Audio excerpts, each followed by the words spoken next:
একদিন রমজান মাসে আল্লাহর একজন অলি সফর থেকে বাড়িতে ফিরছিলেন। এমন সময় হঠাৎ রাস্তায় ইফতারের সময় হয়ে যায়। তিনি তখন তাড়াহুড়া করে একটি বাড়িতে গিয়ে উঠলেন এবং একজন সুন্দরী মেয়েকে দেখে তাকে সম্বোধন করে বললেন, হে মুসলিম বোন, আমি একজন রোজাদার, ভ্রমণ থেকে বাড়িতে ফিরছিলাম। হঠাৎ করে ইফতারের সময় হয়ে গেল, কিন্তু আমার ইফতার করার জন্য এক ফোঁটা পানিও নেই। দয়া করে আমাকে একটু পানি দিন, যাতে রোজাটা ভাঙতে পারি। এটা শুনে মেয়েটি বলল, আপনি ঘরের ভিতরে আসুন, আমি ব্যবস্থা করে দিচ্ছি। অতঃপর মেয়েটি বিভিন্ন আইটেমের খাবার এনে পেশ করল। তখন আল্লাহর ওলি মহান রবের শুকরিয়া আদায় করে ইফতার করতে শুরু করলেন। কিন্তু তিনি জানতেন না যে এই মেয়েটি শহরের প্রসিদ্ধ একজন। তার আসল নাম ছিল লাইলা, আর মানুষেরা তাকে রাতের রানী বলে ডাকত। অতঃপর পরের দিন যখন আল্লাহর ওলি ঘুমাচ্ছিলেন, তখন তিনি স্বপ্নে দেখলেন সাদা পোশাক পরিহিত একজন ব্যক্তি এসে বলছেন, হে আল্লাহর বান্দা, তুমি একজন খাঁটি মুমিন হয়ে কিভাবে একজন বেশ্যার বাড়িতে গিয়ে ইফতার করলে? এটা শুনে আল্লাহর ওলি স্তব্ধ হয়ে গেলেন এবং বললেন, আমি তো জানতাম না সে মেয়েটি খারাপ চরিত্রের মানুষ। যদি জানতাম তাহলে কখনো তার বাড়িতে যেতাম না। তখন লোকটি বললেন, যেহেতু মেয়েটি তোমাকে খাবার দিয়ে এহসান করেছে, তাই তুমিও তার উপর এহসান করো। যেভাবেই হোক তাকে খারাপ রাস্তা থেকে ভালো রাস্তার দিকে নিয়ে আসো। এটা শুনে আল্লাহর ওলি বললেন, এটা কি চাইলেই সম্ভব হবে? সে একজন প্রসিদ্ধ দেহ ব্যবসায়ী, শহরের ধনী মানুষেরা তার সাথে রাত কাটানোর জন্য যায়। সে কি তার পাপের রাজ্য ছেড়ে ফিরে আসতে চাইবে? তখন লোকটি খানিকটা রাগ দেখিয়ে বলল, সে পাপের রাজ্যে আছে বলে ভালো হতে চাইবে না, এটা তুমি কিভাবে জানলে? তার সামনে কি কখনো ভালো হওয়ার সুযোগ তুলে ধরেছিলে? এটা শুনে আল্লাহর ওলি চুপ হয়ে গেলেন। অতঃপর পরের দিন তিনি আবারও সেই লায়লার কাছে গেলেন। লায়লা তখন আল্লাহর ওলির চেহারা দেখে চিনতে ভুল করেনি। সে তাকে দেখে কিছুটা অপ্রস্তুত হয়ে গেল। এই অবস্থা দেখে আল্লাহর ওলি বললেন, আমি তোমার কাছে সময় কাটাতে আসিনি, বরং তোমাকে একটি সত্য জানাতে এসেছি। এটা শুনে লায়লা প্রথমে অবাক হলেও তার কথার কৌতূহলী হয়ে গেল।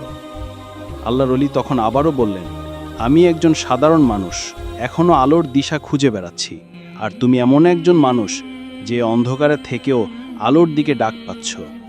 লায়লা তার রহস্যময় কথা শুনে হেসে ফেলল, কিন্তু তার হাসির পেছনে এক অজানা শিহরণ বয়ে গেল। এই ব্যক্তি যেন তার মনের গোপন গভীরে লুকিয়ে থাকা প্রশ্নগুলো শুনতে পাচ্ছিল। অতঃপর তিনি এক টুকরো কাগজ লায়লার হাতে দিয়ে চলে গেলেন। সেই কাগজে লেখা ছিল, তুমি সৃষ্টি হয়েছ শুধু মানুষের বিনোদন দেওয়ার জন্য নয়, তোমার জন্মের উদ্দেশ্য আরও গভীর।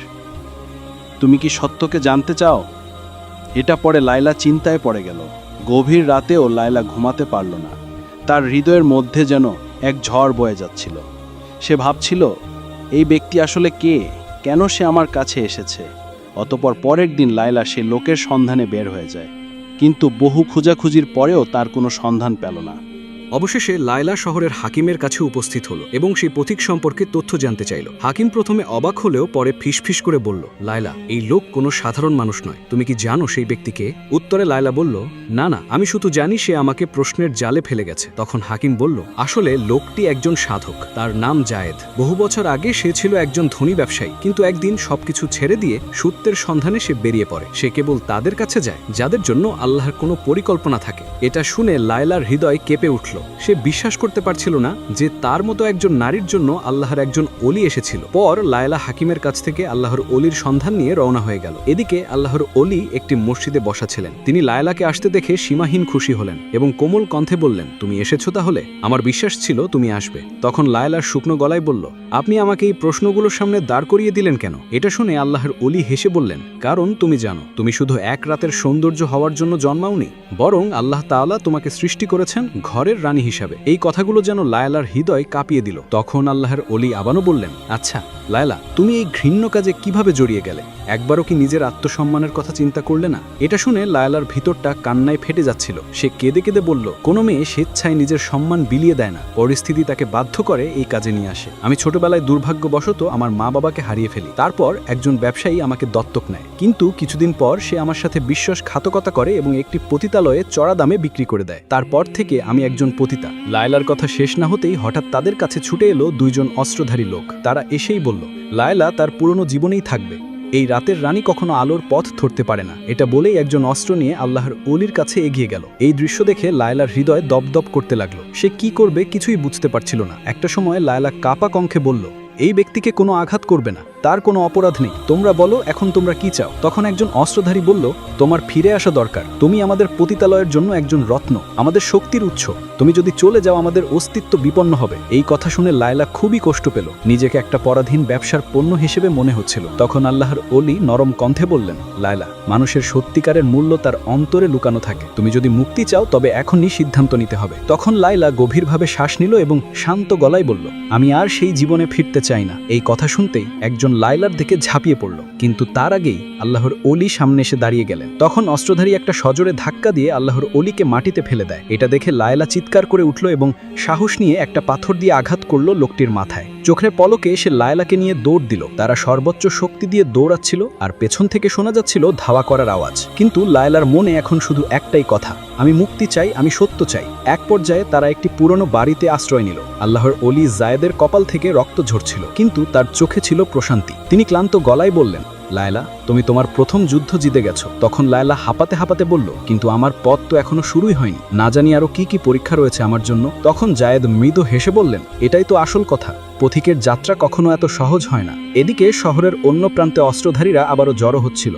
তারা জানতো লায়লা পালিয়ে গেছে, কিন্তু তারা এটা জানতো না যে লায়লা আর আগের সেই রাতের রানী নেই। এদিকে পুরনো বাড়িতে লায়লা আর জায়েদ লুকিয়েছিলেন। লায়লার হৃদয়স্পন্দন তখনও দ্রুত চলছিল, কিন্তু তার মনে এক নতুন অনুভূতির প্রতি কাজ করছিল, যেন এক ধরনের সাহস, এক ধরনের মুক্তির স্বাদ। অতঃপর লায়লা জায়েদকে ফিসফিস করে বলল, আমরা এখন কি করব? তখন জায়েদ ভেবেচিন্তে বললেন, তোমাকে শহর ছাড়তে হবে, কিন্তু এই অন্ধকার জগৎ তোমাকে সহজে যেতে দিবে না। এটা শুনে লায়লা এক মুহূর্ত চুপ করে থাকলো, তারপর বলল, কিন্তু আমি কোথায় যাব? আমার তো এই দুনিয়া কেউ নেই। তখন জায়েদ বললেন, আল্লাহর দরবারে যার কেউ নেই সেই সবচেয়ে শক্তিশালী।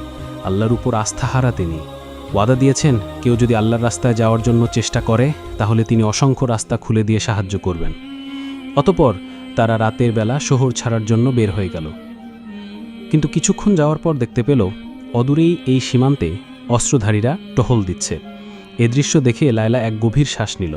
তখন জায়েদ অভয় দিয়ে বললেন, ভয়ের কিছু নেই, শহরের একটি গোপন সুড়ঙ্গ পথ রয়েছে যা অনেক পুরনো, তার ব্যাপারে কেবলমাত্র কিছু অভিজ্ঞ লোকই জানে। আমরা সেই পথ দিয়েই পালাবো, তুমি অযথা ভয় পাবে না। তখন লায়লা মুচকি হেসে বলল, কিসের ভয়? আপনি যেহেতু সাথে আছেন তাই ভয় পাওয়ার কিছুই নেই, তবে যেভাবেই হোক আমি মুক্তি চাই। অতঃপর তারা সুড়ঙ্গ পথ দিয়ে চলতে লাগলেন। কিছুক্ষণ যাওয়ার পর হঠাৎ পিছন থেকে পায়ের শব্দ শোনা গেল। অস্ত্রধারীদের কেউ হয়তো পিছু নিয়েছে।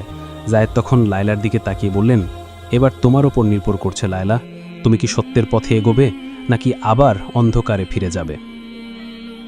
তখন লায়লা এক মুহূর্তের জন্য চোখ বন্ধ করে বলল, আমি আলো চাই, আমি অন্ধকারে যেতে চাই না। লায়লা কিছুক্ষণ চুপ করে আবারও ফিসফিস করে বলল, আমরা কি তাহলে ধরা পড়ব? তখন শান্ত গলায় জায়েদ বললেন, সত্যের পথ কখনোই সহজ হয় না, কিন্তু যারা আল্লাহর উপর ভরসা রাখে তারা কখনো হেরে যায় না। এভাবে চলতে চলতে সুড়ঙ্গ পথের ওই পাশে গিয়ে দেখল সামনেই রয়েছে একটি লোহার দরজা, যা কেবলমাত্র বাহির থেকে খোলা যায়। এটা দেখে লায়লা নিরাশ হয়ে বলল, এখন কি হবে? পেছন থেকে অস্ত্রধারীদের ধাওয়ার শব্দ আসছে। তখন আল্লাহর ওলি জায়েদ দোয়া পড়ে ধীরে ধীরে দরজার একটি অংশে বিসমিল্লাহ বলে ধাক্কা দিলেন। সঙ্গে সঙ্গে দরজাটি দপাস করে মাটিতে পড়ে গেল।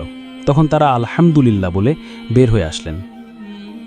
তখন লায়লার হৃদয়ে কোরআনের একটি আয়াতের কথা মনে হচ্ছিল, যেখানে বলা হয়েছে, যারা আমার পথে সংগ্রাম করে আমি অবশ্যই তাদের জন্য আমার পথ খুলে দেব। অতঃপর তারা ক্লান্ত শরীরে মরুভূমির পথে দৌড়াতে লাগল। আরেকটু সামনে গেলে হয়তো তারা তাদের নাগালের বাইরে চলে যাবে। এমন সময় লায়লা পিছন থেকে একটা আওয়াজ শুনতে পেল। পিছনে তাকিয়ে দেখতে পেল অস্ত্রধারীদের একটা তীর জায়েদের দিকে ছুটে আসছে। লায়লা তখন নিজের শরীরটা জায়েদের দিকে নিয়ে তীরটি নিজের শরীরে নিয়ে নিল। ফলে লায়লা ধপ করে মাটিতে লুটিয়ে পড়ল।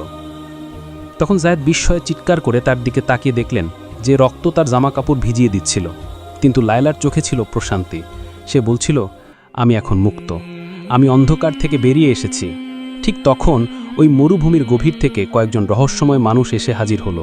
তাদের একজন জায়েদের কাঁধে হাত রেখে বলল, তোমরা সত্যের পথের যাত্রী, তাই আল্লাহ তাআলা আমাদেরকে পাঠিয়েছেন তোমাদের সাহায্য করার জন্য। অতঃপর তারা লায়লাকে একটি উটের পিঠে বসিয়ে দিল।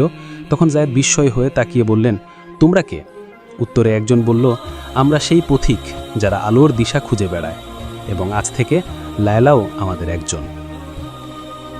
এদিকে অস্ত্রধারীরা দূর থেকে সেই অদ্ভুত পথিকদেরকে দেখে তারা দাঁড়িয়ে গেল।